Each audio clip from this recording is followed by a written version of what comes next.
বাবাই, কি মা? আজকে কি খাবি? আজকে তো নিরামিষ। কি করবো নিরামিষ বলতো বাবাই? যা ইচ্ছে।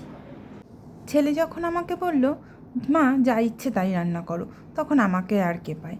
আমিও নিজের মন মতো রান্না করলাম। কিন্তু ছেলে আমার খুবই ভালো, ওকে আমি যা খেতে দিই ও তাই খায়, কখনোই বলে না যে মা আমি এটা খাবো না। তাই আজ আমি আমার মন মতোই রান্না করলাম। ডালে আমি ফোড়ন দিয়েছিলাম শুকনো লঙ্কা, 5 ফোড়ন ও আদা হালকা গ্রেট করে রেখেছিলাম, সেটাই আমি ফ্রাই করে দিয়েছি। আর নামানোর সময় ভাজা জিরে ও সামান্য চিনি দিয়েছিলাম ব্যালেন্স করার জন্য।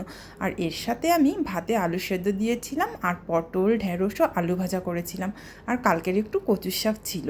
কিন্তু আলু সেদ্ধটা আমি শুকনো লঙ্কা দিয়ে মেখেছি, কারণ শুকনো লঙ্কা দিয়ে আলু সেদ্ধ মাখা খেতে আমার খুবই ভালো লাগে। আর এদিকে গরমের সময় তো ভাতে লেবু চেপে খেতে খুবই ভালো লাগে, আমি তো খুবই ভালো খেয়েছিলাম। আর এদিকে আমার ছেলে খেয়েও বলল, মা খুব ভালো হয়েছে।